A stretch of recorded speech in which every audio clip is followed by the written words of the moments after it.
जो हमारा डॉक्यूमेंट है जो जिसमें ये लिखा हुआ है कि हम लोग आज़ाद हो गए हैं, ये डॉक्यूमेंट एक लीगल डॉक्यूमेंट है। लीगल ये जिसे आप कह लें ऑफिशियल डॉक्यूमेंट है। उस ऑफिशियल डॉक्यूमेंट के पीछे एक एक्ट है जिसका नाम है इंडियन इंडिपेंडेंस एक्ट 1947 में है। यानी हम ये कहें कि पाकिस्तान किसी जंग के नतीजे में आज़ाद नहीं हुआ, पाकिस्तान किसी कब्जे के नतीजे में आज़ाद नहीं हुआ, पाकिस्तान किसी इनकलाब के नतीजे में आज़ाद नहीं हुआ। पाकिस्तान आज़ाद हुआ है लीगल या ऑफिशियल डॉक्यूमेंट के तहत। वो डॉक्यूमेंट साइन किया गया था अकॉर्डिंग टू एन एक्ट, और ये जो एक्ट था ये मंजूरी दी थी इसकी बरतानवी पार्लियामेंट ने। बरतानवी पार्लियामेंट ने इसकी मंजूरी दी थी, और ये जो लीगल या ऑफिशियल डॉक्यूमेंट्स था इसके ऊपर पार्लियामेंट की मंजूरी के बाद इसके वो जो भी इसकी कॉन्सेंट मिली क्राउन से, और क्राउन के बाद यानी बादशाह से, उस टाइम पे बादशाह था किंग जॉर्ज कुछ था, जो बादशाह था उसने साइन किए, और वो जो एक्ट था वो लीगलाइज हो गया। और उस एक्ट के तहत फिर गवर्नर जनरल को इख्तियार मिला कि आपने क्या करना है, 2 ममालिक बनाने हैं, और इन 2 ममालिक का जो स्टेटस होगा वो होगा डोमिनियन स्टेटस। डोमिनियन ऐसा मुल्क होता है जिस मुल्क के ऊपर मलकाए या बादशाह बरतानिया के इनकी हुकूमत होती है, टिटुलर हुकूमत जिसे आप कहते हैं अलामती हुकूमत। इस अलामती हुकूमत के नतीजे में वो अपना एक गवर्नर जनरल नामजद करते हैं, और गवर्नर जनरल जो होता है ये वजीर आजम जो होता है उसके ऊपर बैठ के, गवर्नर जनरल जो होता है वो नुमाइंदा होता है, और मलका बरतानिया सरबराह होती है उस मुल्क। आज जितने भी कॉमनवेल्थ ऑफ नेशंस के ममालिक हैं, इन कॉमनवेल्थ ऑफ नेशंस के ममालिक के अंदर मलका बरतानिया क्वीन एलिजाबेथ II वो इस टाइम उनकी सरबराह है। पाकिस्तान के जो पहले सरबराह थे वो भी किंग जॉर्ज थे जो कि उस टाइम पे बादशाह थे, और 1952 के अंदर मलका बरतानिया, जब मलका बरतानिया बनी तो ये पाकिस्तान की भी मलका थी, उस टाइम पे पाकिस्तान की मलका थी। ये सिलसिला चलता रहा 1956 तक, और 1956 की 23 मार्च को हमने अपना पहला आइन जो है वो मंजूर किया, जिसे आप 1956 का आइन कहते हैं। तो हमारा स्टेटस जो था वो डोमिनियन स्टेटस से बदल के तो हम लोग फेडरेशन में चेंज हो गए, डोमिनियन स्टेटस से चेंज होके हम लोग एक रिपब्लिक बन गए। इसीलिए 23 मार्च का जो दिन है वो रिपब्लिक डे के तौर पे मनाया जाता है। रिपब्लिक डे के तौर पे यौम पाकिस्तान जो हम कहते हैं कि 23 मार्च 1940 को करारदाद पाकिस्तान पास हुई थी, उसकी अपनी हिस्टोरिक इम्पोर्टेंस है। लेकिन जो 23 मार्च को हम लोग यौम जमहूरिया पाकिस्तान मनाते हैं तो वो इस वजह से मनाते हैं।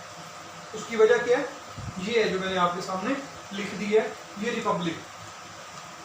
डियर स्टूडेंट्स, ये जो आपके पास यहाँ पे डोमिनियन बन गया 23 मार्च 1956 तक, हम लोगों ने 1947 से लेके 1956 तक हमारे मुल्क का जो आइन था उस आइन का नाम था गवर्नमेंट ऑफ इंडिया एक्ट 1935।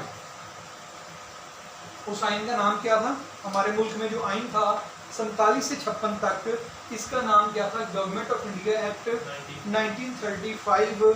और ये गवर्नमेंट ऑफ इंडिया एक्ट 1935 के तहत 1945 और 46 के जो इंतखाबात हुए, इन 1945 और 46 के इंतखाबात के नतीजे में जो चीज़ वजूद में आई उसे हम कहते हैं दस्तूर साज असम्बली। ये जो दस्तूर साज असम्बली, इसको अंग्रेजी में कॉन्स्टिट्यूएंट असम्बली कहते हैं। ये जो कॉन्स्टिट्यूएंट असम्बली बनी, ये बेसिकली 2 असम्बलियाँ बनी, एक इंडिया के लिए, एक पाकिस्तान के लिए। तो जो पाकिस्तान की पहली दस्तूर साज असम्बली बनी, इसके जिम्मे था कि इसने दस्तूर बना के देना। ये जो दस्तूर बना के देना इसके जिम्मे था, तो ये दस्तूर बनाने के लिए इसने मुख्तलिफ काविशें की हैं। हमने उन काविशों की टाइमलाइन पढ़नी है। मैं आपको बताऊंगा 1947 के अंदर कौन कौन से अहम वाक़यात हुए, और फिर उनको मैं रिलेट करूंगा आपके दस्तूर के साथ।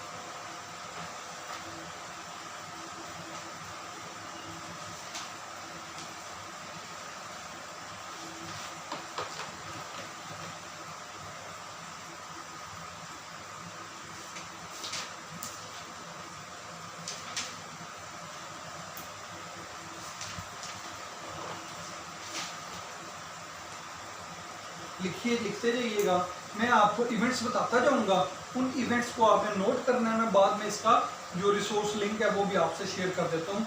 1947 के अंदर बरतानवी हुकूमत ने ये डिसाइड किया कि बर्रे सगीर के अंदर दो ममालिक जो हैं बनाए जाएंगे जिनको डोमिनियन का स्टेटस दिया जाएगा, जिनके नाम होंगे, ऑफिशियल नेम होंगे dominion of India and dominion of Pakistan. ये दो ममालिक हैं जो कि डोमिनियन ऑफ इंडिया और डोमिनियन ऑफ पाकिस्तान के नाम से जाने जाएंगे। ये 3 जून का प्लान भी कहते हैं इसको, 3 जून का प्लान इसे कहते हैं। 3 जून को ये डिसाइड हुआ।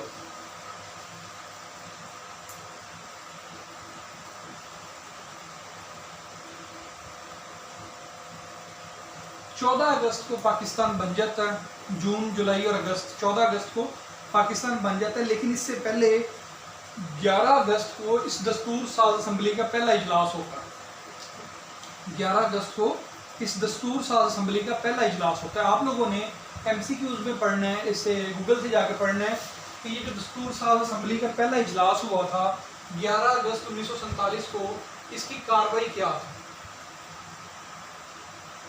11 अगस्त 1947 का जो इजलास था, इसके अंदर जिना जो थे इसके अंदर कौन कौन से काम हुए थे, जिनके अंदर एक अहम था कि आपकी जो हुकूमत पाकिस्तान है ये नई तश्कील दी गई।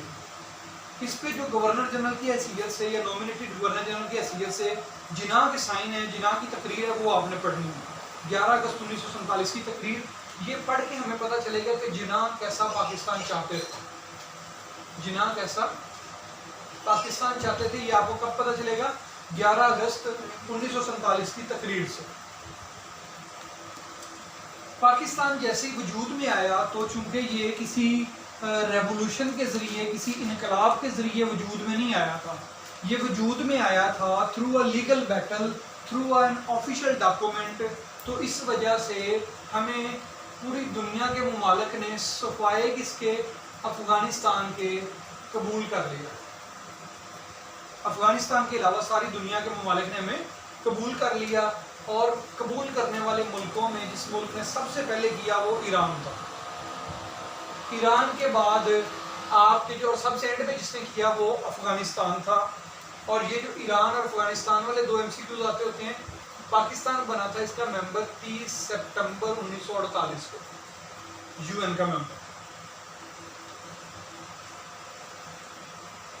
यहाँ पे एक सवाल उठता है कि कोई भी मुल्क से UN का मेंबर कैसे बनता है। अगर खुदा न खास्ता, या चलें यूँ कर लें, कश्मीर कल को इंडिया से आज़ाद होके एक आज़ाद मुल्क बन जाता है, पाकिस्तान का खुदा न खास्ता हिस्सा नहीं बन, तो वो जो एक आज़ाद मुल्क बन जाता है वो कहता है जी मुझे UN की मेंबरशिप दीजिए, तो उसे कैसे मिलेगी? आपकी एक असम्बली होती है जिसे कहते हैं यूनाइटेड नेशन सिक्योरिटी काउंसिल। ये एक इदारा है UN का।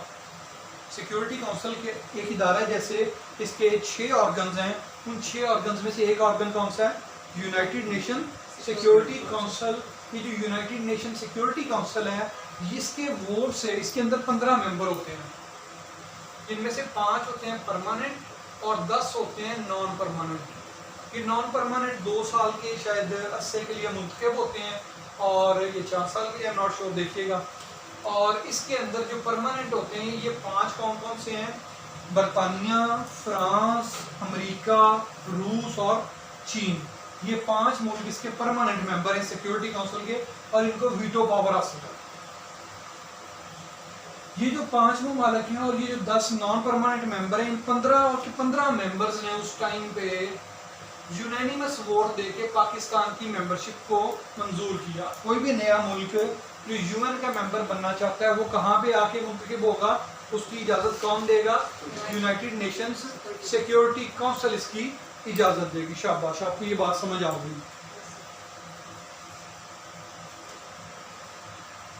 27 अक्टूबर को कश्मीरी यौम सियाह मनाते हैं। 27 अक्टूबर को, 27 अक्टूबर 1947 को जो राजा था कश्मीर का, डोगरा राज का राजा, उसने क्या किया? इंडियंस को कहा कि आप यहाँ पे आके मेरी मदद करें। तो 1947 में इंडियन एयर फोर्स के तैयारे यहाँ पे आए और उन्होंने, इंडिया ने कश्मीर पे कब्जा स्टार्ट किया। तो ये भी एक MCQ आता है। 1947 के अंदर ही एक जंग स्टार्ट हो जाती है। हमारे जो कबाइली हैं, जो प्रेजेंट डे हमारे वजीरस्तान है, वाना है, बाजोड़ एजेंसी, इन सारी एजेंसियों से कबाइली बनती हुए इनके अपने कबीले थे और हर कबीले की अपनी अपनी एक आर्मी होती थी। ये जो आर्मी थी, इन लोगों ने एक कबाइल यानी अपने भर्ती किए और इन कबाइल के ने जाके अटैक किया कहाँ पे, कश्मीर पे, और जो प्रेजेंट डे कश्मीर है वो इन्होंने आज़ाद करवाया। उस टाइम पर पाकिस्तान की आर्मी का जो सरबराह था उसका नाम था जनरल ग्रेसी। जनरल ग्रेसी को कायद-ए-आज़म ने कहा था कि जब ये इंडियन एयरफोर्स आई है तो आप भी अपनी फोर्सेस यहाँ एंटर करें, लेकिन उसने कायद-ए-आज़म की बात नहीं मानी थी जनरल ग्रेसी ने। ये जो जनरल ग्रेसी था, इसके मुकाबले में आपको पता है इंडिया की तरफ से कौन था उस टाइम पे जिसने कश्मीर का वो किया था? मजे की बात बताता हूँ, ही वाज अ मुस्लिम, उसका नाम था brigadier Usman. Brigadier Usman Indian army का बंदा था और ये बिल्कुल 32-31 साल की उम्र में ये बंदा ब्रिगेडियर बन गया था, इतनी कम उम्र के अंदर। और अगर ये जिंदा रह जाता है, 36 साल 34 साल की उम्र में मर गया अपनी नेशनल डेथ, अगर ये बंदा जिंदा रह जाता तो ब्रिगेडियर उस्मान जो है इंडियन आर्मी का चीफ बनता। दिस वाज द पर्सन जिसने ये जो प्रेजेंट डे कश्मीर है जो इंडियंस के पास है, तो ये इंडियंस को किसने लेके दिया था? ब्रिगेडियर उस्मान। इधर भी मुसलमान, उधर भी मुसलमान, ठीक है। अलबत्ता इसकी जो फौज थी वो इसी बंदे ने इंडियन आर्मी के अंदर वो जो जय हिंद का नारा है वो इस ब्रिगेडियर उस्मान ने मुतारिफ करवाया। इस पर भी बीबीसी ने आर्टिकल लिखा है 3-4 दिन पहले, आप देखिए होगा। ये थे 1947 के इवेंट्स। 1947 के इवेंट्स के बाद जो इम्पोर्टेंट है वो है 1948 के इवेंट्स। इसमें जो पहली तारीख है वो है 1 जनवरी।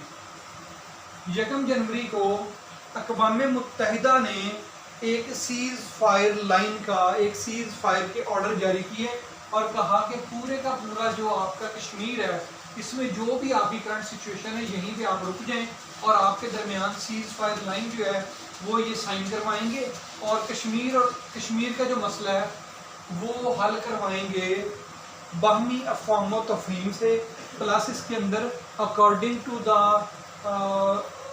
Will of the people of Kashmir, ये इन्होंने करवाना। According to the will of the people of the Kashmir, ये इन्होंने कहा कि हम करवाएंगे। तो 1947 में सीज फायर ऑर्डर्स, 1948 की 1 जनवरी को सीज फायर ऑर्डर्स जो हैं वो साइन होते हैं।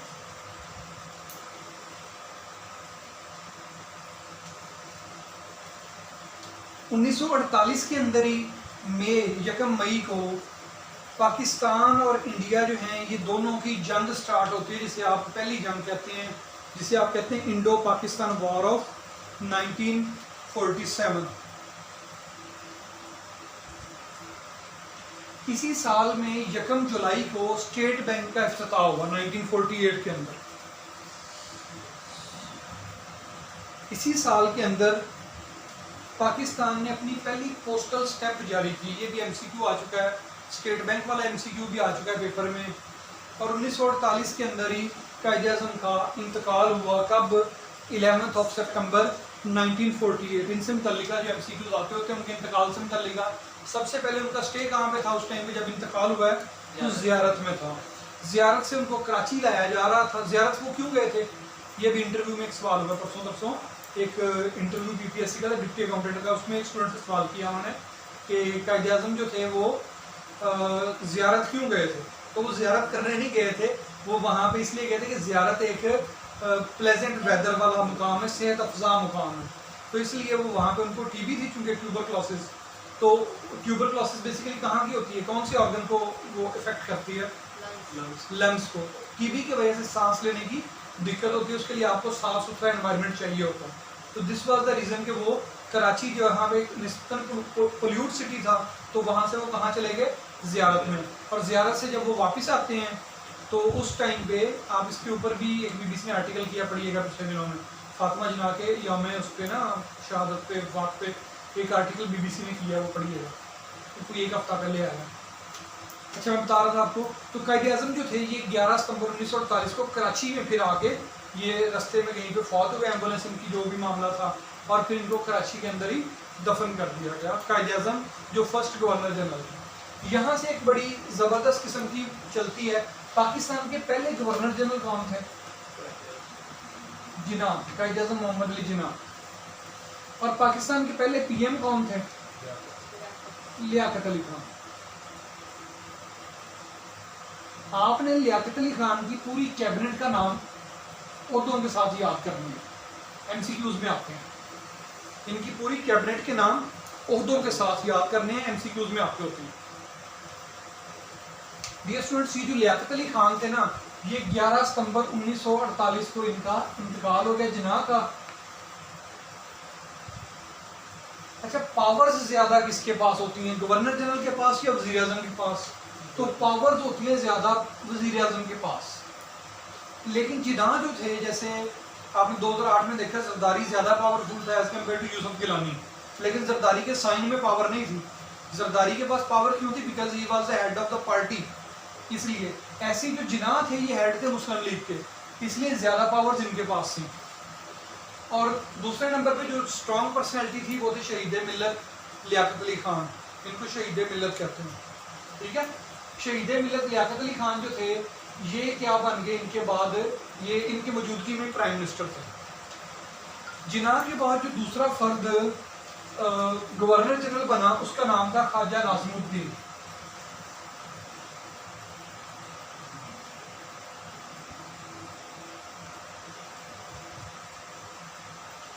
ख्वाजा नाज़िमुद्दीन जो थे ये गवर्नर जनरल बन गए और 1948 में ये गवर्नर जनरल बने। लेकिन इनको एक बात समझ में आई कि गवर्नर जनरल के पास तो इख्तियारात ही नहीं है, क्योंकि ये हेड ऑफ द पार्टी तो थे नहीं कि लियाकत अली खान इनकी बात मानते।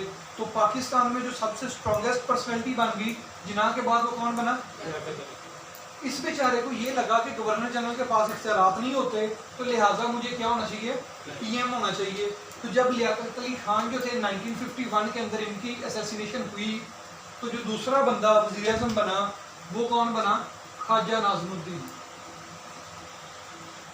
ख्वाजा नाज़िमुद्दीन एक सियासतदान थे, जिना एक सियासतदान थे, लियाकत अली खान सियासतदान थे। यहाँ से इंटर होती है ब्यूरोक्रेसी। ख्वाजा नाज़िमुद्दीन जो थे ये क्या बन गए?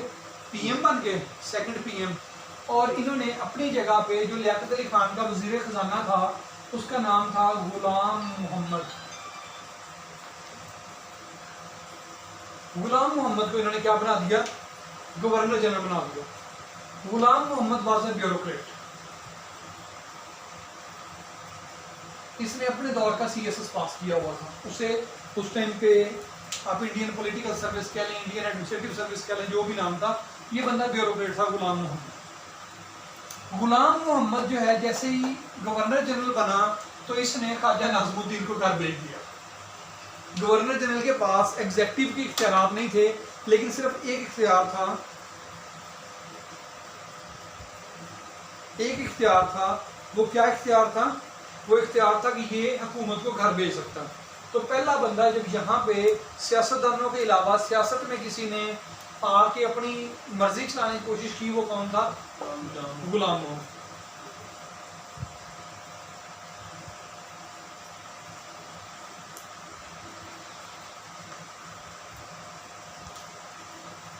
यकम जनवरी 1948 को सीज फायर हुआ था बिटवीन इंडिया एंड पाकिस्तान, और यकम जनवरी 1949 को आज़ाद कश्मीर और कश्मीर के दरमियान एक बाउंड्री तय की गई और उस बाउंड्री का नाम दिया गया LOC का नाम 1949 के इवेंट्स पे आ गई।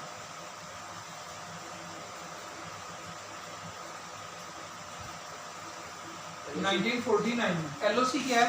Line of control. Line of control क्या है? बिटवीन आज़ाद कश्मीर एंड, या यूं समझ लें Pakistani administrated Kashmir and Indian occupied Kashmir. 1949 में दूसरा बड़ा काम होता है कि आज़ाद कश्मीर की जो हुकूमत है ये अपना कैपिटल शिफ्ट करती है टू मुजफ्फराबाद। और तीसरा बड़ा काम 1949 में होता है कि 1949 के अंदर आपकी ऑब्जेक्टिव रेजोल्यूशन पास होती है। ऑब्जेक्टिव रेजोल्यूशन किसने पास करवाई थी?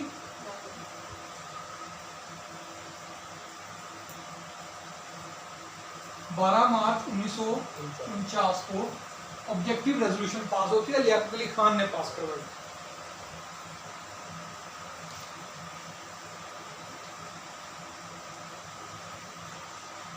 1950 1950 1950 का जो पहला काम होता है इंपॉर्टेंट इंटरनेशनल लेवल का, वो ये है कि पाकिस्तान चाइना को रिकॉग्नाइज करता है। जब मैं आपको वर्ल्ड मैप में चाइना पढ़ाऊंगा तो तब मैं आपको बताऊंगा कि चाइना और पाकिस्तान के रिलेशन जो थे वो कैसे स्टार्ट हुए, और चाइना जो था इसको रिकॉग्नाइज करने के इतना क्यों इंपॉर्टेंट है कि मैं आपको MCQs के लिए बता रहा हूँ। 4 जनवरी 1950 को पाकिस्तान ने चाइना को रिकॉग्नाइज किया। उस टाइम पे दुनिया में 2 चाइना थे। एक का नाम था, अब भी बेसिकली 2 चाइना दुनिया में ना, एक का नाम था रिपब्लिक ऑफ चाइना और दूसरे का नाम था पीपल्स रिपब्लिक ऑफ चाइना। तो पाकिस्तान ने इन दोनों में से किसको एक्सेप्ट किया, रिकॉग्नाइज किया? पीपल्स रिपब्लिक ऑफ चाइना को, जिसका जो बेसिकली कम्युनिस्ट मुल्क था। लियाकत अली खान के जो उस टाइम काउंटर पार्ट थे इंडिया के अंदर, उनका नाम था पंडित जवाहरलाल नेहरू। तो इन्होंने उनके साथ एक मुआहिदा साइन किया जिसे कहते हैं लियाकत नेहरू पैक्ट 1950। 1950 में इन्होंने साइन किया लियाकत नेहरू पैक्ट। ये जो लियाकत नेहरू पैक्ट था, इसके तहत इन्होंने 3, 4, 5 अपने मसले हल किए। पहला जो मसला था वो ये था कि जो माइग्रेंट्स उधर से इधर आ रहे हैं तो उनकी सेटलमेंट का मसला था। तो जो यहाँ से हिंदू और सिख ज़मीनें छोड़ के गए थे इंडिया में, वो गवर्नमेंट ऑफ पाकिस्तान ने पोजीशन में ले ली थी, और जो उधर से मुसलमान छोड़ के आए थे वो गवर्नमेंट ऑफ इंडिया ने पोजीशन में ले ली थी। तो वहाँ से जो भी डॉक्यूमेंट्स वगैरह मिले, वो सारे डॉक्यूमेंट्स कहाँ पे जाने थे अल्टीमेटली? तो यहाँ पे वो डॉक्यूमेंट जो उन्होंने बना के दिए थे उनके मुताबिक जो लोग यहाँ पे आए उनको क्या होनी थी? ज़मीनें अलॉट होनी थी। जिस पर लतीफ़ा बना हुआ है, आई एम नॉट गेटिंग, यहाँ पे रेसिस्ट नहीं हो रहा, लेकिन लतीफ़ा बना हुआ है कि वो लोग जिनके वहाँ पे धनिये के बाग थे उनको यहाँ पे बड़ी बड़ी ज़मीनें और जायदादें अलॉट हो गई। यानी कि वो लोग जो वहाँ पे गरीब थे, थोड़े एक्टिव थे, तेज़ थे, पढ़े लिखे थे, वो लोग यहाँ पे आके बड़ी बड़ी जायदादें अलॉट करवा ली उन लोगों ने। तो उस टाइम पे चूँकि उधर से इधर रिकॉर्ड की प्रॉब्लम थी, तो इसके इसी से मुतल्लिक ये एक फैक्ट था। ये लतीफ़ा बना हुआ है, 2 की शायद ऐसा ना हो। इसी तरह से जनाब पाकिस्तान IMF और वर्ल्ड बैंक का मेंबर बनता है 1950 में। मेंबर बनने का मतलब ये नहीं है कि आपने उनसे कर्जा लेना शुरू कर दिया। IMF और वर्ल्ड बैंक का मेंबर बनने का मतलब ये है कि हम लोग अपनी इकोनॉमी जो है वो अकॉर्डिंग टू कैपिटलिस्ट प्रिंसिपल्स चलाएंगे। IMF और वर्ल्ड बैंक का मेंबर बनने का मतलब ये है कि हम लोगों ने ये तय किया कि हम लोग अमेरिकी ब्लॉक में जाएंगे, हम रशियन ब्लॉक में नहीं जाएंगे। यानी एक सिंबॉलिक इंपॉर्टेंस थी।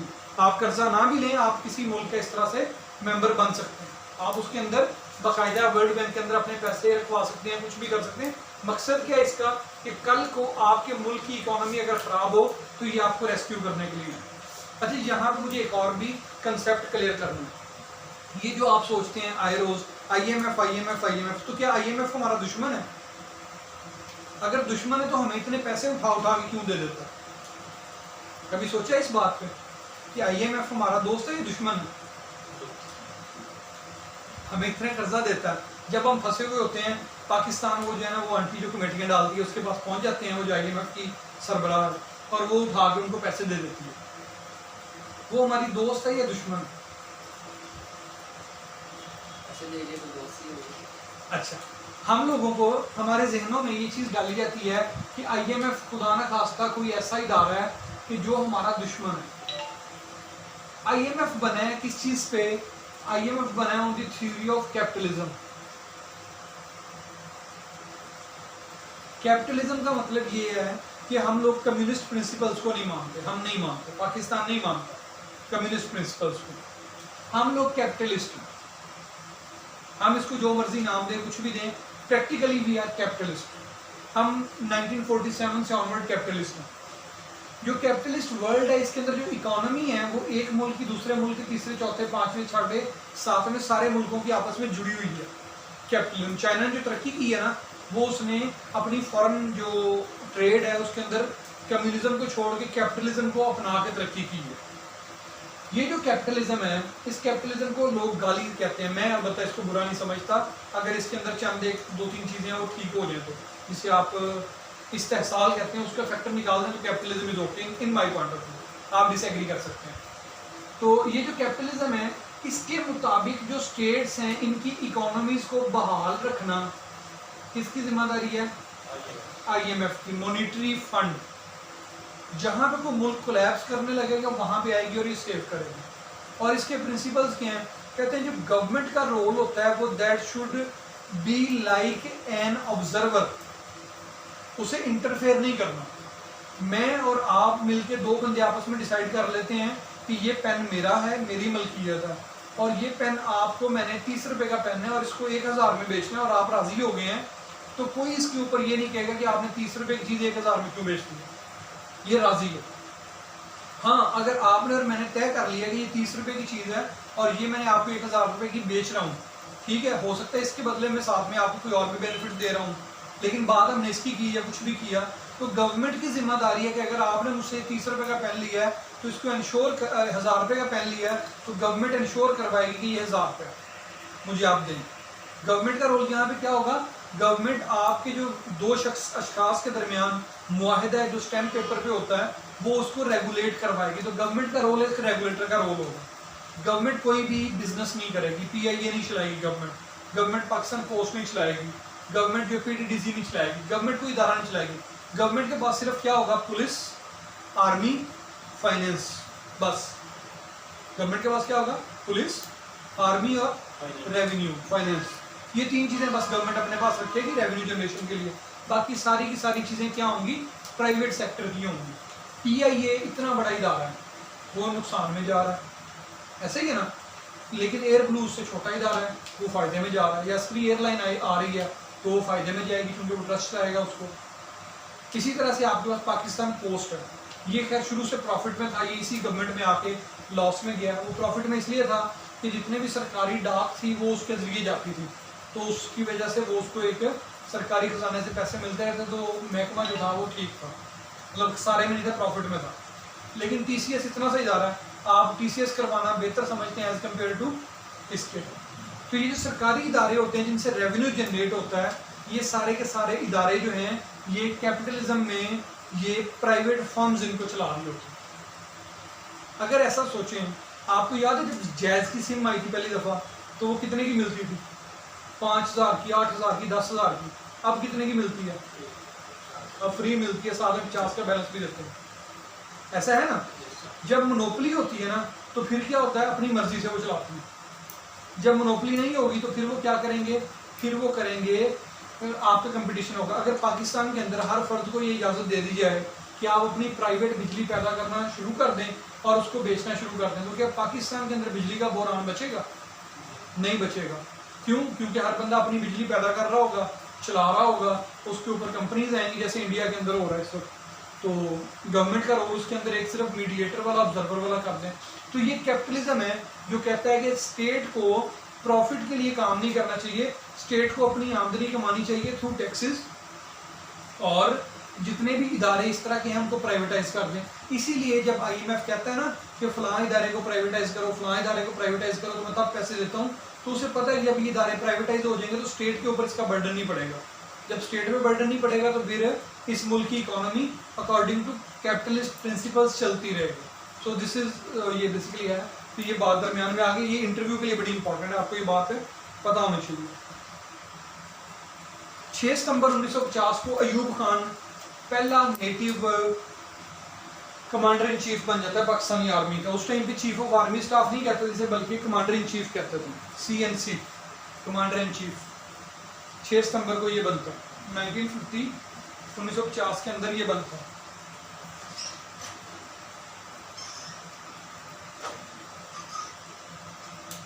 नाइनटीन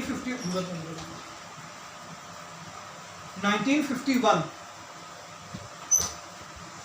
इसका पहला इंपॉर्टेंट वाक्य जिसका नाम है रावलपिंडी कॉन्स्पिरेसी केस, जिसके अंदर फैज़ अहमद फैज़ को सजा हुई थी। Rawalpindi conspiracy case.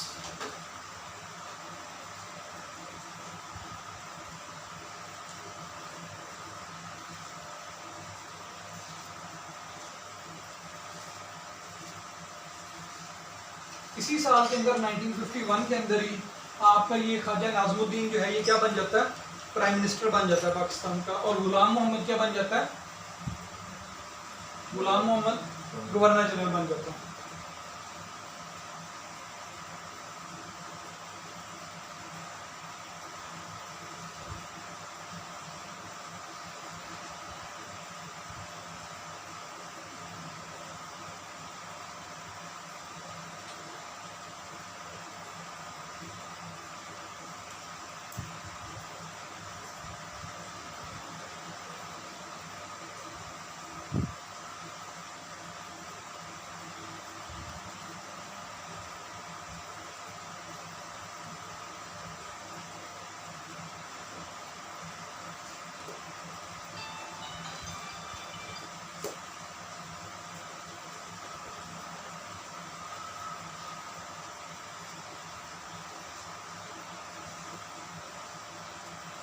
Nineteen 1952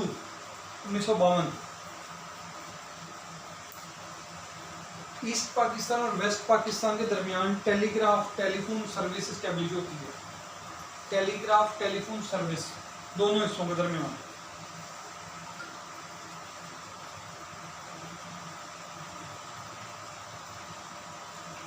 nineteen 52 के अंदर ही पाकिस्तान नेशनल स्काउट्स की बुनियाद रखी जाती है कि नेशनल स्काउट्स वो स्काउट्स हैं कि जो मुल्क के अंदर रज़ाकाराना बुनियादों पे मुश्किल टाइम में अपना किरदार अदा करते हैं। स्काउट्स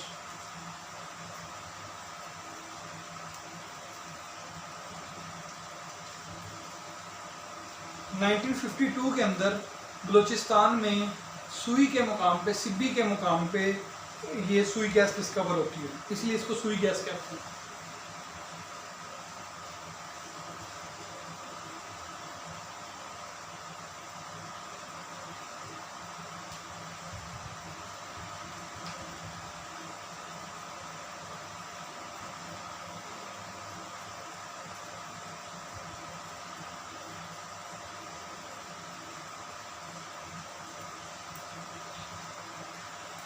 नाइनटीन 52 के अंदर ये जो गुलाम मोहम्मद है, ये ख्वाजा नाज़मुद्दीन को हटा के इसकी जगह पे एक और ब्यूरोक्रेट है जिनका नाम है मोहम्मद अली बोगरा, इनको बनाते हैं प्राइम मिनिस्टर 1953 के अंदर, 1953 में।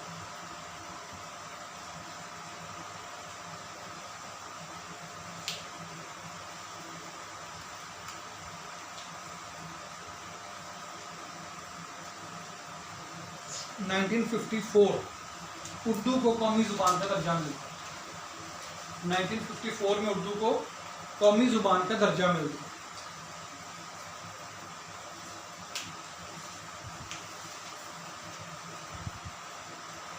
1954 के अंदर पाकिस्तान का कौमी तराना जो है उसकी मंजूरी होती है, गवर्नमेंट ऑफ पाकिस्तान मंजूर करती है। इसके राइटर का नाम क्या है? अब्दुल हफीज़ जलंधरी, अबू अल असर हफीज़ जलंधरी। और इसकी धुन जो थी वो किसने बनाई थी? अहमद जी शागला ने। अहमद जी शागला, ये एमसीक्यूज में आता है, एंथम कर लेगा और एमसीक्यूज भी आते हैं। इसकी पहले धुन बनी थी, बाद में इसका वो लिरिक्स लिखे गए थे। एक ये सवाल आता होता है। दूसरा, ये पहली दफ़ा कब बजाया गया? तो 1954 में जब शाह ईरान आया था तो उसके सामने ये जो है ना बजाया गया। इसी साल के अंदर जो कॉन्स्टिट्यूएंट असेंबली है वो ये कहती है कि उर्दू के साथ साथ बंगाली को भी कौमी जुबान बनाया जाए। बंगाली को भी कौमी जुबान बनाया जाए। और 1954 के अंदर ये गुलाम मोहम्मद जो है ये पहली असेंबली को तोड़ देता है। 1954 में असेंबली तोड़ देता है।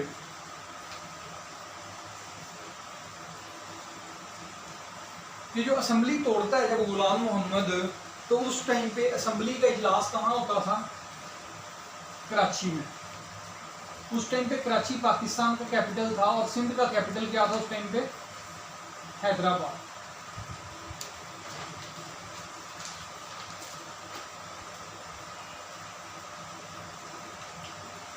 कराची का कैपिटल किसका था?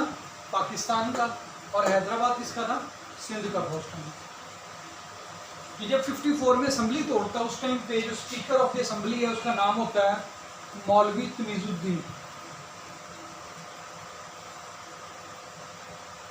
मौलवी तमीजुद्दीन जो है ना, सुबह सुबह कपड़े प्रेस करता है, घर से उठता है और असम्बली में आने लगता है, तो दरवाजे पे उसे गार्ड रोकता है और गार्ड रोक के पूछता है, जी भाजी किधर? तो वो कहता है मैं स्पीकर, मैं असम्बली से जाना तो किन्ने जाना? उन्होंने कहा जी केड़ी असम्बली? वो तो जनाब गवर्नर जनरल साहब ने तोड़ दी है। जब ये कहता है ना गवर्नर जनरल ने असम्बली तोड़ दी है, ये कहता है जी भाजी किधर? तो ये कहता है जी चलो ठीक है, असम्बली तोड़ दी है, तो ये चला जाता है कहाँ पे, सिंध हाई कोर्ट में। वहां पे रिट दायर करता है कि जो गुलाम मोहम्मद ने ये काम किया है ये उसने गलत किया। जब ये रिट दायर करता है तो उस टाइम पे जो वहां पे चीफ जस्टिस होता है उसका नाम है जस्टिस मुनीर। जस्टिस मुनीर को मैं तो नहीं कहता, लेकिन अदालती तारीख के अंदर इसको एक स्याह नाम समझा जाता है। यानी अगर आप किसी जस्टिस को ये कहें ना कि अल्लाह आपको जस्टिस मुनीर बनाए, तो वो समझता है आपने उसे गाली दे दी। जस्टिस मुनीर जो था, इसने मौलवी तमीजुद्दीन केस के अंदर फैसला किसके हक में दिया, गुलाम मोहम्मद। इस वजह से इसको, इसकी लंबी स्टोरी है, मैं कॉन्स्टिट्यूशन लॉ क्लास होती तो डिटेल्स बताता आपको। अल्टीमेटली इसने मौलवी तमीजुद्दीन जो था, इसके पास इसकी जो असम्बली थी वो तोड़ दी गई और फिर नई असम्बली बनी। 1955 के अंदर, 1955 के अंदर मोहम्मद अली बोगरा रिजाइन करते हैं और इनकी जगह पे चौधरी मोहम्मद अली नामी बंदा अगला हुक्मरान बन गया। ये रिजाइन करते हैं और रिजाइन करके क्या डिमांड करते हैं कि मुझे अमेरिका में पाकिस्तानी सफीर लगा, मुस्तकिल सफीर लगा। मोहम्मद अली बोगरा 1955 में जाते हैं ये, और ये क्या कहते हैं अपनी जगह इनके कौन आए थे, चौधरी मोहम्मद अली। और यहाँ गुलाम मोहम्मद को हटा के इसकी जगह पे आ जाता है एक बंदा जिसका नाम है सिकंदर मिर्जा। ये हमारा लास्ट गवर्नर जनरल था और इसके बाद जो नेक्स्ट गवर्नर जनरल, यही पहला सदर था हमारा, लास्ट गवर्नर जनरल और पहला सदर सिकंदर मिर्जा। इसी के दौर में 1956 का आइन आया सिकंदर मिर्जा। जो 1956 का आइन था that was based on Mohammad Ali Bogra formula. इसने एक फार्मूला दिया था, उस फार्मूले के तहत इसने कहा कि जो हमने अपनी हुकूमत बनानी है, इसके दो हिस्से बनाए, एक बनाए ईस्ट हिस्सा और दूसरा बनाए वेस्ट हिस्सा। उसके अंदर आप दो हाउसेस बनाए, एक अपर फ्लोर और एक लोअर फ्लोर, जो कौमी असम्बली होगी और एक सेनेट होगा। इसने कहा कि जो हुकूमत बनानी है, पाकिस्तान को आप दो हिस्सों में डिवाइड कर दो, दो सूबे बना दो, एक ईस्टर्न पाकिस्तान और दूसरा वेस्टर्न पाकिस्तान। जो वेस्टर्न पाकिस्तान करंट पाकिस्तान जो है, इसने कहा कि ईस्टर्न जो है, इसका जो अपर हाउस, इसका जो लोअर हाउस होगा, उस लोअर हाउस में आबादी की बुनियाद पे दे दें।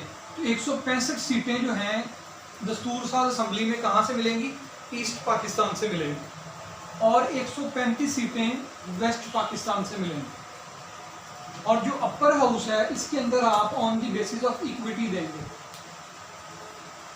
जिसके अंदर आपको 10 सीटें इसमें मिलेंगी, किसको, ईस्ट पाकिस्तान को, जिसे बंगाल कहते हैं। और यहाँ पे पंजाब को 10, NWFP को 10, सिंध को 10 और बलोचिस्तान को 10 सीटें मिलेंगी। इस तरह दोनों के पास 175 सीटें हो जाएंगी। तो आपकी जो पार्लियामेंट होगी उसके टोटल कितने मेंबर हो जाएंगे, 350। मैं रिपीट करता हूँ, मोहम्मद अली बोगरा ने कहा कि जो पाकिस्तान में हुकूमती मॉडल होगा, जो हुकूमत बनेगी वो क्या होगी, दो हाउसेज पे मुश्तमिल होगी। जैसे अब एक सेनेट है और एक कौमी असम्बली है, तो इसने कहा कि एक अपर हाउस होगा और एक लोअर हाउस होगा।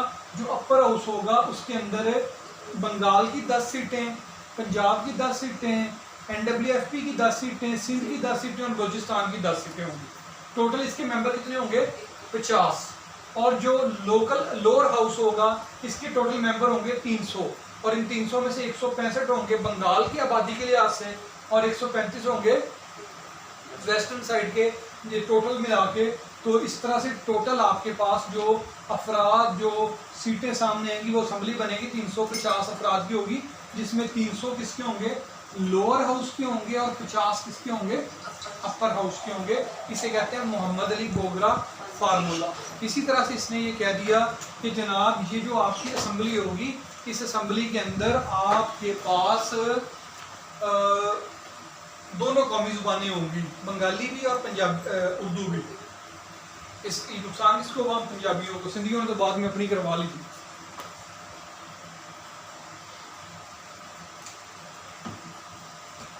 ठीक है जी, इसे कहते हैं मोहम्मद अली बोगरा फार्मूला। इसके तहत 1956 का आइन बना। तो 1956 के आइन का असल बानी कौन हुआ, लेकिन ये साइन किसके से हुआ था, सिकंदर मिर्जा, गवर्नर जनरल की साइन सिकंदर मिर्जा से।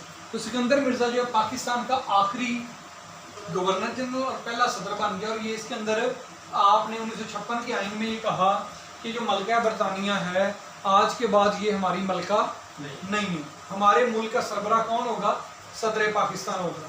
हमने कहा मलका बरतानिया में क्वीन एलिजाबेथ II नहीं चाहिए, हमें कौन चाहिए, ममनून हुसैन, आरफ अलवी, सदर जरदारी, रफीक तारड़, ठीक है ना। हमने कहा हमें ये चाहिए, मुशर्रफ ज़िया, ठीक है ना, हमें इस तरह के सदर चाहिए, हमें मलका बरतानिया नहीं चाहिए। हमने 1956 में डिसाइड कर लिया सरबराह मुल्क।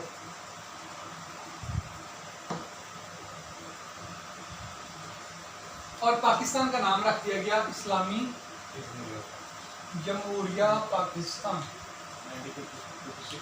जी, पहले इसका नाम क्या था, डोमिनियन ऑफ पाकिस्तान। 56 में इसका नाम बन गया इस्लामी जमहूरिया पाकिस्तान। 1956 के अंदर ये आइन बना। तो 1956 में जब ये आइन बना ना, तो सिकंदर मिर्जा जो था जब ये पावर में आया, तो ये भी मजे की बात है, ब्यूरोक्रेट था सिकंदर मिर्जा भी। ये आपको पता है इंडियन, इसे मेजर जनरल सिकंदर मिर्जा कहते हैं। इसका परदादा था मीर जाफर, जिसने अंग्रेज़ों का साथ दे के तो गद्दारी की थी, किसके साथ, नवाब सिराजुद्दौला के साथ, बैटल ऑफ प्लासी में। ये उसका पड़पोता था।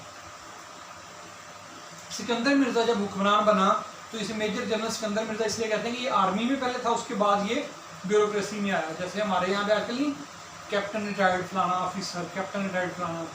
इस वक्त आपकी जो सेक्रेटरी हेल्थ है वो कैप्टन रिटायर्ड है, आपको पता है। आपकी आईजी नहीं, वो तो जनरल बन के इधर आया ना, वो नहीं, जो ब्यूरोक्रेसी में आते हैं डीएमजी ग्रुप के अंदर, पीएसपी ग्रुप के अंदर। जैसे आपके वो आईजी का कैप्टन रिटायर्ड आरिफ मुश्ताक, आरिफ नवाज या हाँ, जो पहले थे आपकी बीपीएससी के मेंबर, तो वो भी बेसिकली कैप्टन रिटायर्ड है। तो ऐसे ये बंदा भी उधर से, सिकंदर मिर्जा भी उधर से, यानी आर्मी से उसमें आया हुआ था, पॉलिटिकल सर्विस में। और ये बंदा सिकंदर मिर्जा जो है ब्यूरोक्रेट था, और इसने भी अपनी जो गवर्नमेंट कायम की यहाँ पे, जो इसके बाद ये है, ये भी ब्यूरोक्रेट। मोहम्मद अली बोगरा भी ब्यूरोक्रेट सी, चौधरी मोहम्मद अली भी ब्यूरोक्रेट सी। अब आपको सियासतदान आने बंद हो गए, कौन आने शुरू हो गए, ब्यूरोक्रेट्स। उस टाइम पे आर्मी इतनी तगड़ी नहीं थी कि मार्शल लॉ लगा सकती, तो ये बेसिकली मार्शल लॉ इन लोगों ने लगाया हुआ, that was kind of government, ठीक है ना। तो पाकिस्तान के अंदर जो पॉलिटिक्स में इंटरफेरेंस की है, पहले वो सिविलियन पहले मिलिट्री इस्टेब्लिशमेंट ने नहीं की, पहले किसने की है, ब्यूरोक्रेसी, सिविलियन इस्टेब्लिशमेंट ने की है। लेकिन एक मसला हुआ, मसला ये हुआ कि जो सिकंदर मिर्जा था उस टाइम पे आर्मी चीफ कौन था, अयूब खान। इसने अयूब खान को अपना वजीर दफा बनाया, अपनी उसके अंदर इसने क्या बनाया, वजीर दफा। तारीख में कहीं मिसाल नहीं मिलती कि वजीर दफा एक सियासी होता है और वो किसी जर्नैल को बनाया गया। इसने सिकंदर मिर्जा ने रास्ता फराहम किया, अयूब खान को गवर्नर क्या बनाया, इसने वजीर दफा बनाया। जब सिकंदर मिर्जा ने इसको वजीर दफा बनाया तो उसने कहा जी वजीर दफा तो मेरे कद से छोटी सीट है, मैं तो ये नहीं ले सकता।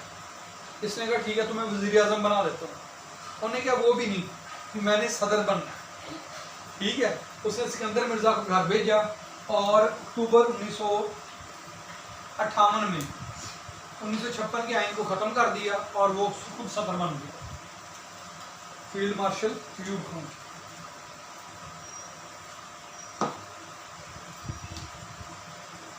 फील्ड मार्शल अयूब खान साहब क्या बन गए, सदर बन गए। उस टाइम पे भी बड़ी महंगाई हुई जब वो बने ना, तो उस टाइम पे एक शायर था जिसका नाम था हबीब जालिम, उसने एक नज़म लिखी। उस नज़म के अंदर आटा उस टाइम 20 रुपये मन हो गया ना, तो उसने कहा 20 रुपये मन आटा, उस पर भी है सन्नाटा, 20 घराने हैं आबाद, बाकी सारे हैं नाशाद, सदर अयूब जिंदाबाद। उसने जब ये नज़म लिखी उसके बाद फिर वो काफ़ी बिगड़ गई। तो सदर अयूब जिंदाबाद जो थे, अब यहाँ पे कौन आ गया है, चौधरी मोहम्मद अली और 2-3 वज़ीर आज़म आई, आप देख लीजिएगा नाम। यहाँ पे कौन आ जाते हैं, अयूब खान। अयूब खान जब सदर बनता है, अयूब खान की जो पार्लियामेंट थी, अयूब खान जो सदर बनता है, तो इसकी ये लेके आया 1962 का आइन। 1962 के आइन में पाकिस्तान का नाम इसने रखा रिपब्लिक ऑफ पाकिस्तान।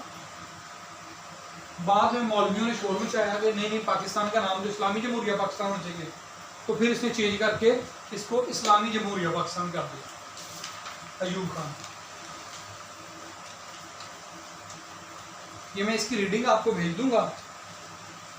अयूब खान, अभी एक ओवरव्यू बताने लगा, इसके इवेंट्स जो हैं डिटेल जो ना समझ आए बाद में मुझसे पूछ लेने हैं। अयूब खान जो थे जब ये पाकिस्तान के सदर बन गए तो ये रहे 1967 तक। इसके बाद आया था यहिया खान, अयूब खान के बाद यहिया खान। यहिया खान जब सदर बनता है तो इसके दौर में 1970 के इलेक्शन होते हैं। उन इलेक्शंस के अंदर एक साइड पे बीपी जीतती है, एक साइड पे अवामी लीग ऑफ मुजीबुर रहमान जीत जाती है। यहिया खान के नज़दीक मुजीबुर रहमान जो था ना वो काबिल कबूल नहीं था, भुट्टो काबिल कबूल था। आपको पता है 2008 के इलेक्शन में बीबी जब खरीद हुई है तो उसके फौरी बाद पीपी गवर्नमेंट आ गई। हालांकि सारे सोच रहे थे नून लीग के आएगी, बीबी का बनने का बोर्ड मिला था ना, नहीं कहने को ऐसे होता, लेकिन बेसिकली मामला ये था 2008 के अंदर मुशर्रफ के मुस्तकिल फौज हुकूमत में रहने की वजह से आपके बलूचिस्तान के अंदर इंसर्जेंसी बहुत बढ़ गई हुई थी। सिंध के अंदर सेपरेटिस्ट मूवमेंट बहुत स्ट्रांग हो गई हुई थी। अफगानिस्तान के बॉर्डर पे जो हमारे इलाके हैं बलूचिस्तान के और केपी के, उनके अंदर बहुत ज़्यादा वो हो रही थी, इंसर्जेंसी थी, टीटीपी और ये चीज़ें थी। तो ऐसी सूरत हाल के अंदर टीटीपी और इन चीज़ों को तो आर्मी कवर कर ले, लेकिन बलूचिस्तान के जो बलोच नाराज लीडर्स हैं और जो सिंध की कॉम्प्रेस पार्टी हैं, उनको ठंडा करने के लिए ज़रूरी था कि एक ऐसी फोर्स आए कि जो उनके साथ बैठ के मुज़ाकरात कर सके, बातचीत कर सके। तो पीपल्स पार्टी पे रिलाई करते हैं। तो इसी तरह से उस टाइम पे पीपल्स पार्टी पे रिलाई करते थे जो लोग थे ना, यहाँ मुख्तलिफ फ्रेगमेंट्स थे। तो यहाँ पे यहिया खान ने मजबूरन इख्तियार दिया किसको, भुट्टो को। ज़ाहिरन होना ऐसा चाहिए था कि भुट्टो ये कहता कि नहीं जी इख्तियार यहिया खान को दे, लेकिन इख्तियार किसके पास था, भुट्टो के पास नहीं था, यहिया खान के पास था। भुट्टो ने इख्तियार कब संभाला है, जब पाकिस्तान अलहदा हो गया। उसने यहिया खान के होते हुए नहीं संभाला। जब 1971 के अंदर बांग्लादेश अलग हो गया तो उसके बाद मुल्क में कोई लीडर नहीं बचा था। आर्मी का यहिया खान था और सियासतदानों में भुट्टो था।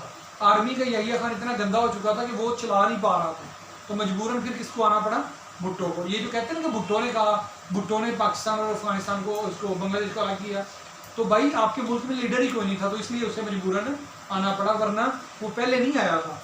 यहिया खान की जिम्मेदारी थी ना कि वो देता कि मुजीबुर रहमान को कि तुम हुकूमत बनाओ। तो ये भुट्टो का कसूर नहीं था, भुट्टो के और बहुत सारे कसूर हैं जिनको मैं कहा था कि इधर ये तो जिस बंदे ने खबर छापी थी ना उसका नाम था अतर अब्बास खान। उसने बाकायदा इस पर माजरत भी की थी और उसने कहा ये मेरा शाहकार है, भुट्टो ने नहीं कहा, ठीक है। तो अतर अब्बास खान उसका नाम था। अलबत्ता मैं पिपलिया हूँ तो शायद आपको ये लगे कि मैं उसकी सपोर्ट कर रहा हूँ, तो मैं पिपलिया उस तरह से नहीं हूँ। भुट्टो की जहाँ गलतियाँ हैं वो मैं आपको बताऊँगा जब आगे चलेंगे हम, उसने कौन कौन से गलत काम किए हैं। लेकिन यहाँ पे उसका जो काम था यहिया खान वाला मामला, उसकी मजबूरी थी कि मुल्क के अंदर और कोई आने के लिए तैयार नहीं था और किसी में अहलियत भी नहीं थी कि जो टूटा फूटा मुल्क है आपका इसको संभाल सकें। तो यहिया खान ने जो, और उससे पहले अयूब खान ने जो गंद मारा हुआ तो उसको आगे ठीक करने की ट्राई किसने की, भुट्टो। भुट्टो जो है उसने ये 1900 इनके बाद अगला सदर बना भुट्टो। जब भुट्टो सदर बना इसने फिर 1973 का आइन मंजूर करवाया और उसके तहत ये फिर वज़ीर आज़म भी भुट्टो बना। 1958 से लेके 1973 तक पाकिस्तान का कोई वज़ीर आज़म नहीं। भुट्टो जो था पहले क्या बना, चीफ मार्शल लॉ एडमिनिस्ट्रेटर, फिर बना सदर और सदर से बना वज़ीर आज़म। तो ये वाहिद बंदा है जिसके पास 3 ओहदे रहे हैं मुल्क के, chief marshal law administrator, number 2 ये, नंबर 3 ये। भुट्टो साहब की हुकूमत आई थी। भुट्टो की हुकूमत के अंदर जो वज़ीर खारजा भी रहा है, वज़ीर खारजा भी अयूब खान के बावजूद।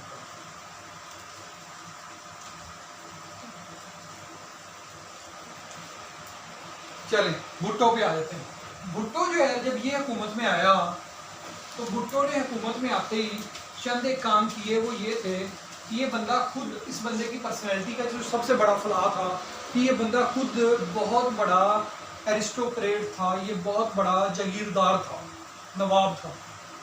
लेकिन ये किस आइडियोलॉजी की बात करता था? ये आइडियोलॉजी की बात करता था सोशलिज्म की। यानी व्हाट इज दिस? सोशलिज्म का मतलब ये है कि सारे लोगों के जितने भी आपके पास दौलत है, एसेट्स हैं, इन सबको सारे लोगों पे इक्वली डिवाइड कर दो। तो भुट्टो की खुद तो इतनी बड़ी बड़ी जागीरें थी और इसने क्या किया, सोशलिज्म का नारा लगाया। यानी ये बेसिकली बात ही गलत है। यानी अगर मैं सोशलिज्म का नारा लगाता हूँ तो मेरे घर के अंदर ये जितनी चीज़ें हैं ये सब में बांटनी चाहिए। यानी मेरे घर के अंदर अगर 4 सोफे हैं तो इन 4 में से हम 4 लोगों को बांट देना चाहिए, एक एक करके दे देना चाहिए। सोशलिज्म ये कहता है कि सारे लोगों में आप इक्वली चीज़ों को डिवाइड कर दो। तो पहली बात इसका जो नारा था सोशलिज्म का, मुझे तो वही गलत लगता है भुट्टो को। दूसरी बात जो यहाँ पे थी वो ये थी नेशनलाइजेशन। ये भी बेसिकली सोशलिज्म की वजह से थी। पंजाब के अंदर और सिंध के कराची के अंदर जितनी बड़ी बड़ी सनतें थी उनको नेशनलाइज कर दिया इसने। नेशनलाइज करने का क्या मतलब है कि उनको इसने हुकूमती तहवील में ले लिया। जितने प्राइवेट कॉलेजेस स्कूल्स थे उनको इसने ओवरटेक कर लिया। जितनी भी सनतें थी उनको इसने ओवरटेक कर लिया। और घी बनाने वाली फैक्ट्री जो है, अब उसमें क्या काम है हुकूमत घी बनाए, लेकिन इसने उनको भी ओवरटेक कर लिया। बैंकों को ओवरटेक कर लिया इसने, प्राइवेट बैंक खत्म करके तो ये कर दिया। तो ये नेशनलाइजेशन, मुझे नेशनलाइजेशन से शदीद मसला जाती है। तो इसका ऑपोजिट है प्राइवेटाइजेशन। तो प्राइवेटाइजेशन होनी चाहिए। तीसरा काम इसने ये किया कि इसने मौलवियों को साथ मिलाने के चक्कर में 1973 का आइन था ना, उसको बहुत ज़्यादा इसने बुर्का पहना दिया भुट्टो ने। 1973 का आइन मंजूर हो गया था। इसने क्या किया, अहमदियों को गैर मुस्लिम करार दिया। किसी के फेथ के ऊपर बात करना मेरे नज़दीक वो एक पॉलिटिशियन की बात नहीं होनी चाहिए। I am not an Ahmadi, I belong to Shia school of thought. लेकिन जो बताना चाह रहा हूँ बात वो ये है, किसी भी शख्स को नॉन मुस्लिम डिक्लेयर करना गवर्नमेंट का काम नहीं होना चाहिए। मेरी ये ज़ाती राय है। नेक्स्ट जो चीज़ यहाँ पे आती है नेशनलाइजेशन के बाद, जो नेक्स्ट चीज़ हमारे पास आती है, अच्छा ये अच्छा था या बुरा था, जो पीपल्स पार्टी के मजहबी लोग हैं वो ये कहते हैं कि इसकी वजह से भुट्टो जन्नत में जाएगा, ठीक है। और जो पीपल्स पार्टी के लिबरल लोग हैं वो कहते हैं इसकी वजह से हमारा मुल्क जो है वो ख़राब होगा। तो ये एक अजीब सी बात है, कंट्रोवर्शियल है, इस पर डिटेल हम बात नहीं करते। भुट्टो ने जो नेक्स्ट काम किया, इसने OIC को एक्टिवेट किया। OIC organisation of Islamic cooperation को, शाह फैसल को, और वो जो लीबिया का था मुअम्मर कज़ाफ़ी डिक्टेटर, और वो फ़लस्तीन का यासिर अराफ़ात, और कौन था, सदाम हुसैन, इन सारे लोगों को साथ मिला के इस बंदे ने क्या किया, OIC को रिवाइव करने की कोशिश की, जिसकी वजह से 1974 के अंदर लाहौर में एक OIC की कॉन्फ्रेंस भी हुई। पता है ना आपको? पहली कॉन्फ्रेंस कहाँ हुई थी इसकी? रब्बात में। दूसरी कहाँ हुई? लाहौर में। उसके अंदर पाकिस्तान ने बांग्लादेश को एक इंडिपेंडेंट कंट्री के तौर पे रिकॉग्नाइज किया। और ये किसने करवाया था? शाह फैसल ने, सदाम ने, कज़ाफ़ी ने, यासिर अराफ़ात ने। इन लोगों ने मिल के भुट्टो को कहा कि हम लोग तुम्हारे मुल्क में OIC की सरबराही कॉन्फ्रेंस में तब आएंगे अगर तुम बांग्लादेश को रिकॉग्नाइज करो। ये सारे लोग पहले एक जहाज़ में बैठ के बांग्लादेश गए, वहाँ से मुजीबुर रहमान को साथ बिठाया और फिर वहाँ से लाहौर आए। तो ये आपका होगा, यहाँ तक काफ़ी है। भुट्टो जो था, इसको जब असैसिनेट किया गया 1977 के अंदर इसको हटाया गया, 78 में इसको असैसिनेट किया गया, तो यहाँ पे ज़िया-उल हक पावर में आ गया। ज़िया-उल हक ने आते ही सबसे पहले यहाँ पे मार्शल लॉ लगाया और कहा कि मैं 90 दिन के अंदर इंतखाबात करा के वापस चला जाऊँगा। लेकिन फिर वो 90 दिन जो थे उसकी मौत तक ख़त्म ही नहीं हुए। उस बंदे ने 1985 के अंदर जो दोबारा आइन के अंदर तरमीम की और दोबारा उसने इलेक्शन करवाई 85 में, और 85 में जो इलेक्शन हुए उनके नतीजे में वज़ीर आज़म बना प्राइम मिनिस्टर जुनेजो। सर जी जो 85 के इलेक्शन हुए थे उनका भी नाम भी नहीं, गैर जमाती बुनियादों पर इलेक्शन हुए थे, उसे कहते हैं हम पार्टी लेस कह लें या विदाउट नॉन पार्टी बेसिस कह लें, non party basis. Non party basis पे इलेक्शन हुए। और उनमें जो हुक्मरान बना वो सिंध से था, उसका नाम था जुनेजो, ठीक है, प्राइम मिनिस्टर जुनेजो। वो जुनेजो जो था वो वज़ीर आज़म बन गया, इनके आपस में इख्तलाफात हुए, इससे जुनेजो को भी घर भेज दिया और इलेक्शंस का अनाउंस कर दिया दोबारा 88 के अंदर। अभी इलेक्शन नहीं हुए थे, 17 जुलाई 1988 को आमों की एक बेटी ने कुर्बानी दी और उसके अंदर ज़ियाउल हक जो था वो बहावलपुर के अंदर C-130 त्यारा क्रैश हुआ और उसमें सिर्फ उनका एक अदद जबड़ा मिला, बाकी सारी बॉडी उनकी हवा में ही बिखर गई। 17 अगस्त 1987। 1988 यस 1988, 17 अगस्त 1988। लास्ट ईयर यहाँ लाहौर में एक मैंगो पार्टी हुई थी इसके अंदर।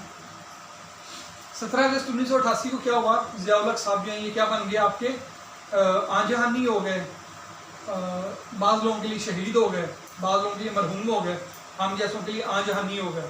आजहानी का मतलब अगले जान चले गए। और इनको जो है ना इस्लामाबाद में दफन किया गया, कहाँ पे, फैसल मस्जिद के पास, ठीक है जी। और 88 के जो इलेक्शन हुए तो फिर यहाँ पे बीबी शरीफ जो है वो क्या बन गई, प्राइम मिनिस्टर बन गई। और इनके साथ जो उस टाइम पे सदर थे, ज़ियाउल हक के बाद जो बंदा सदर बना उसका नाम क्या था,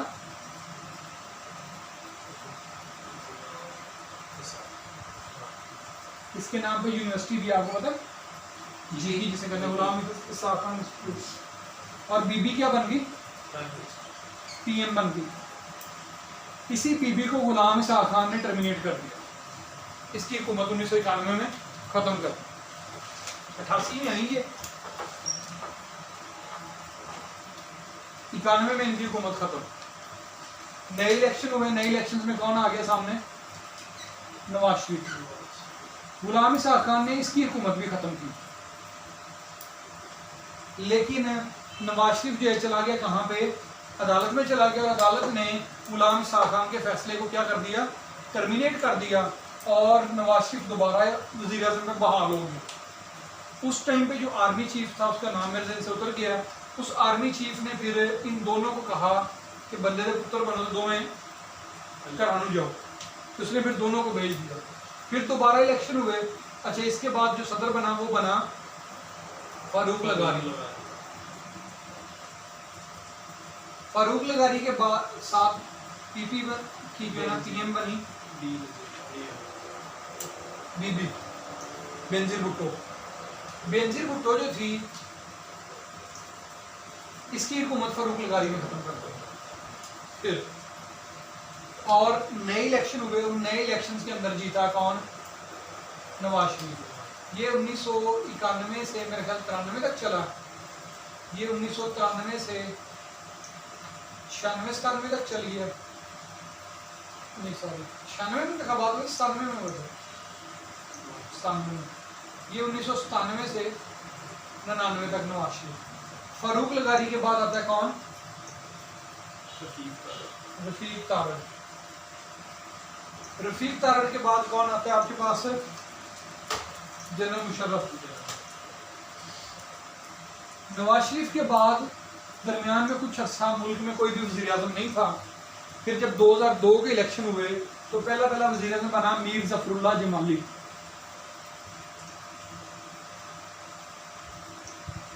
ज़फ़रुल्लाह जमाली के बाद वज़ीर आज़म बना कौन, शुजात हुसैन।